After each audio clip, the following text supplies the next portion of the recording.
இன்றைக்கான வீடியோவில் பார்த்தீங்கன்னா நம்ம மீன் பிடிக்க வந்துருக்கோம். வாங்க நம்ம மீன் பிடிக்க போகலாம்.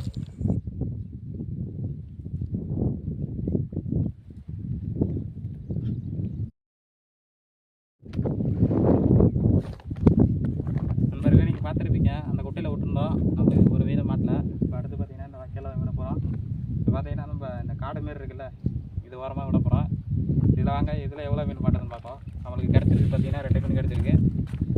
நம்ம அந்த 2 மீன் சமைச்சு தான் சாப்பிட போகிறோம். அடுத்தது பார்த்தீங்கன்னா இங்கே இதில் மாட்டுற மீனை சமைச்சு தான் சாப்பிட போகிறோம். வாங்க எவ்வளோ மீன் மாட்டுறது பார்ப்போம்.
இப்போ பார்த்தீங்கன்னா நம்ம எல்லாத்தையும் அடித்து மீன்லாம் வலையில் ஏறி இருக்கும் நம்புகிறோம்.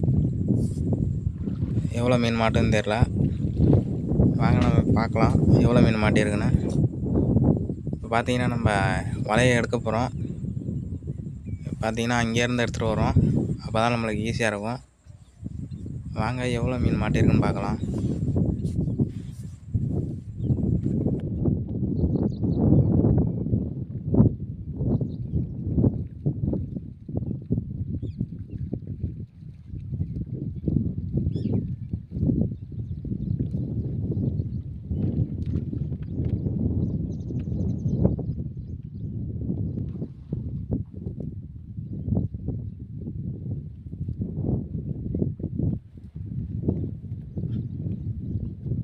பார்த்தீங்கன்னா இப்போ நம்மளுக்கு ஒரு பெரிய சைஸு மடை மீன் ஒன்று மாட்டிக்கிச்சு.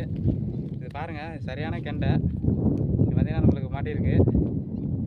இந்த மாதிரி இன்ட்ரெஸ்டான வீடியோ பார்க்கணுன்னா மறக்காமல் நம்ம சேனலை சப்ஸ்கிரைப் பண்ணுவீங்க. பார்த்தீங்கன்னா நம்ம பாதி வலை எடுத்துருக்கப்போ நம்ம இந்த மீன் மாட்டிக்கிச்சு. இந்த மீனை பாருங்கள் எவ்வளோ பெருசுன்னு. இந்த வாயை பாருங்கள் நண்பர்களே எப்படி இருக்குன்னு. இதை பார்த்தீங்கன்னா அவ்வளோ சீக்கிரம் நம்ம வலையிடலாம் மாட்டாது. இதுக்குன்னு தனி கண்ணு வலை இருக்குது, அதில் தான் மாட்டோம். இது பார்த்தீங்கன்னா நம்ம உடனே எடுத்ததால் நம்மளுக்கு மாட்டிக்கிடுச்சு இந்த மீன். இந்த மீனி நம்ம சுட்டு தான் சாப்பிட போகிறோம். வாங்க நண்பர்களே, ரொம்ப இன்ட்ரெஸ்டிங்காக இருக்கும் வீடியோ. வாங்க இன்னும் பாதி வலை. நண்பர்களே, இப்போ பார்த்தீங்கன்னா நம்ம வலை எல்லாத்தையும் எடுத்துகிட்டு கரையேறிட்டோம். அவ்வளோதான் நண்பர்களே, இந்த வீடியோ முடிஞ்சிச்சு. இந்தமாரி இன்ட்ரெஸ்டிங்கான வீடியோ பார்க்கணுன்னு நினச்சா மறக்காமல் நம்ம சேனலை சப்ஸ்கிரைப் பண்ணிவிட்டு பாருங்கள் நண்பர்களே. நன்றி நண்பர்களே, அடுத்த வீடியோவில் பார்க்கலாம்.